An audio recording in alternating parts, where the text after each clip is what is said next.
नमस्कार दोस्तों, मेरा नाम है अनिरुद्ध और मैं आप सभी का वेलकम करता हूं इंडिया डिकोडेड पर। दोस्तों, खाड़ी के देशों के द्वारा एक बहुत ही बड़ा फैसला लिया जाने वाला है जिससे कि डोनाल्ड ट्रंप की प्रॉब्लम्स और भी ज़्यादा बढ़ने वाली हैं। खाड़ी के देशों ने अब यहां पे फैसला लिया है कि जो भी उनके द्वारा मेजर लेवल की इन्वेस्टमेंट्स अमेरिका में, अमेरिकन इकोनॉमी में की हुई हैं, जो नंबर्स बल्कि ट्रिलियन डॉलर्स तक जाते हैं, उन इन्वेस्टमेंट्स को अब हम लोग रिव्यू करेंगे और अगर हमें सही लगा तो हम उन इन्वेस्टमेंट्स को अमेरिका से पुल आउट भी कर सकते हैं। आप लोग यहां पे देख सकते हैं, फाइनेंशियल टाइम्स की यह खबर है, Gulf states could review overseas investments in order to ease the financial strains caused by the Iran tensions. यहां पर भी आप देख सकते हैं, इंडियन मीडिया भी इसको कवर कर रही है।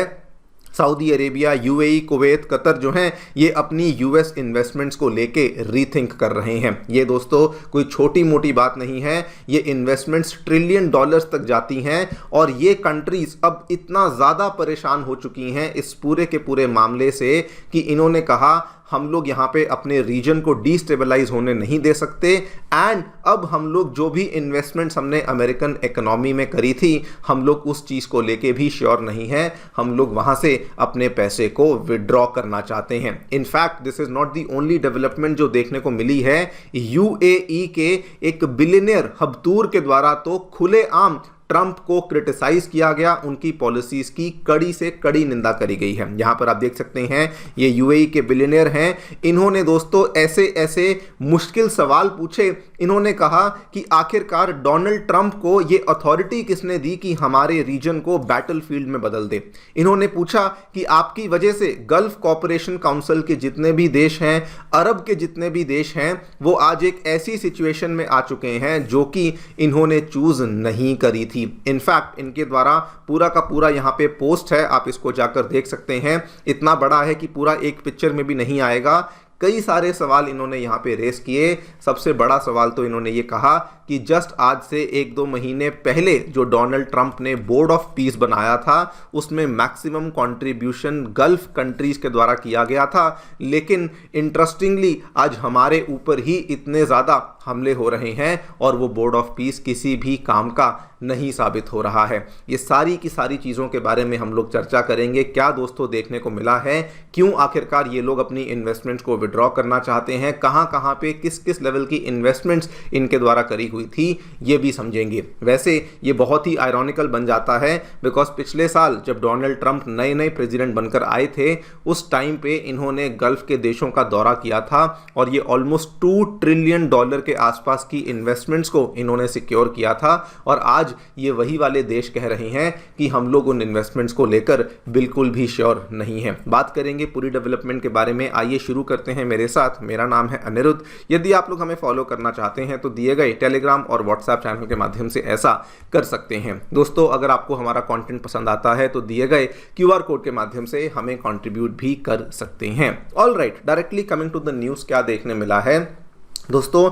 अगर आप पिछले कई सारे दशकों की कहानी देखें, एटलीस्ट पिछले 4 से 5 दशकों के लिए हम ये कह सकते हैं, यूनाइटेड स्टेट्स और गल्फ की जो main 4 countries Saudi, UAE, Qatar, Kuwait आती हैं, इनके यूएसए के साथ बहुत ही अच्छे रिश्ते होते थे। और ये जो रिश्ते होते थे, एक तो इसमें सबसे बड़ा फैक्टर ऑब्वियसली ऑयल और गैस का होता था। दूसरा, अमेरिका इनको सिक्योरिटी गारंटीज देता था कि आपके ऊपर कोई आंच नहीं आएगी। और तीसरा, जो ये वाली खाड़ी के देश हैं, ये अमेरिकन इकोनॉमी में जाकर के मैसिव लेवल की इन्वेस्टमेंट्स किया करते थे। बल्कि इन्वेस्टमेंट्स का लेवल आप देखिए, सऊदी अरेबिया के द्वारा $925 बिलियन की इन्वेस्टमेंट आज दिन तक करी जा चुकी है। यूएई के द्वारा $1 ट्रिलियन की इन्वेस्टमेंट। यूएई के, ये तो केवल यूएई की गवर्नमेंट जो अबू धाबी इन्वेस्टमेंट अथॉरिटी है, उसके अलावा जो वहां के और प्लेयर्स हैं, $600 से $700 बिलियन। कुवैत के द्वारा $800 बिलियन, कतर के द्वारा $450 बिलियन। इन सबको सिंपल मैथ से आप जोड़ के देखेंगे, ये आंकड़ा $4 to $5 ट्रिलियन का हो जाता है। और ये इन्वेस्टमेंट ऑलरेडी इन कंट्रीज के द्वारा अमेरिकन इकोनॉमी में करी हुई थी। ये जो इन्वेस्टमेंट्स थी, ये मेनली सिलिकॉन वैली में, वॉल स्ट्रीट में, अमेरिका की रियल एस्टेट में, प्राइवेट इक्विटी में, स्पोर्ट्स की फ्रेंचाइजीज में, सेमीकंडक्टर कंपनियों में करते थे। बल्कि इवन कई सारी जो ये नई नई स्टार्टअप कंपनीज आती हैं, जैसे कि ऊबर हुआ, उसके बाद लूसिड एसिड हुआ, इनके अंदर भी इन्वेस्टमेंट्स को किया हुआ था। यानी कि कहीं ना कहीं ये लोग काफ़ी श्योर थे और इसीलिए इन इन्वेस्टमेंट्स को किया करते थे। लेकिन अब फाइनली पहली बार वो चीज़ यहाँ पे बदल रही है, बिकॉज जो ये यूएस और ईरान के बीच में प्रॉब्लम्स चल रही हैं, गल्फ कंट्रीज़ को अब ये लगना शुरू हो चुका है कि डोनाल्ड ट्रंप की जो पॉलिसीज़ हैं उनकी वजह से आज गल्फ कंट्रीज बहुत ज़्यादा डेंजर में आ चुकी हैं। उनका जो क्रिटिसिज्म है वो ये कहते हैं कि डोनाल्ड ट्रंप की वजह से हमें इकोनॉमिक लॉसेस झेलने पड़े, हमारी सिक्योरिटी जो है वो रिस्क में आ चुकी है, हमारा एनर्जी इंफ्रास्ट्रक्चर डैमेज हो चुका है और हमारा जो एरिया है वो यूएस ईरान की कन्फ्रंटेशन के लिए एक बैटल फील्ड बन चुका है। इकोनॉमिक लॉसेस की अगर बात करी जाए तो आप भी जानते हैं दोस्तों, एनर्जी इंफ्रास्ट्रक्चर के ऊपर जगह जगह पे हमले हुए हैं, स्ट्रेट ऑफ हॉर्मुज बंद हो चुका है, टूरिज्म कोलैप्स कर चुका है और डिफेंस कॉस्ट जो है लगातार बढ़ती जा रही हैं। आपके सामने है सऊदी की अरामको की लार्जेस्ट रिफाइनरी, इसके ऊपर पिछले 4 दिनों के अंदर 2 बार हमला हुआ है। कतर ने यहाँ पे अपनी, क्योंकि उनकी रिफाइनरीज के ऊपर हमले हुए, उन्होंने एलएनजी के आउटपुट को हॉल्ट कर दिया है। बल्कि आज तो खबर ये भी सामने आई है कि इराक, कुवैत के बाद अब अगली बारी यूएई की है, वो भी अपने ऑयल आउटपुट को यहाँ पर कट कर सकते हैं। It is very very clear कि इन कंट्रीज़ की लाइफलाइन माने जाने वाली जो चीज़ें होती हैं, जैसे कि ऑयल हुआ, गैस हुआ, ये उन्हीं चीज़ों को आज प्रोड्यूस नहीं कर पा रहे और उसी वजह से इनको भारी भरकम इकोनॉमिक लॉसेस हो रहे हैं। अगर मैं इस पूरी चीज़ को नंबर्स में डालना चाहूँ तो ये हिसाब लगा लीजिए कि इन हमलों की वजह से जो टोटल ग्लोबल एनर्जी फ्लोज हैं वो डिसरप्ट तो हुए ही हैं, लेकिन हिसाब लगा लीजिए कि इन कंट्रीज़ के लिए डेली बेसिस पे 20 million barrels per day of oil exports का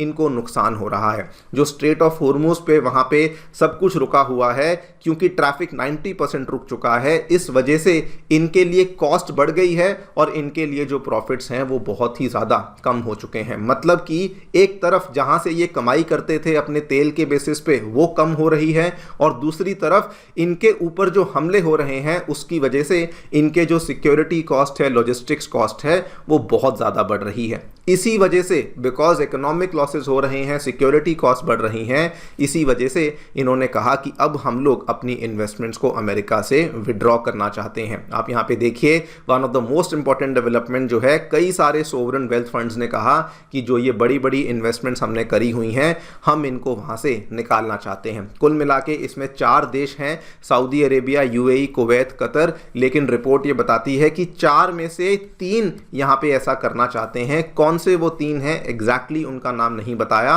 लेकिन बताया कि इन्हीं 4 में से 3 देश है जो कि अपनी इन्वेस्टमेंट्स को अमेरिका से निकालना चाहते हैं। वो वहाँ पे क्या क्या करने की सोच रहे हैं, एक तो ये सोच रहे हैं कि नई इन्वेस्टमेंट्स बिल्कुल नहीं करेंगे, जो उनके एसेट्स हैं अमेरिका में उनको बेचेंगे और कुछ कुछ कॉन्ट्रैक्ट्स में फोर्स मेजॉर का क्लॉज भी इन्वोक कर सकते हैं।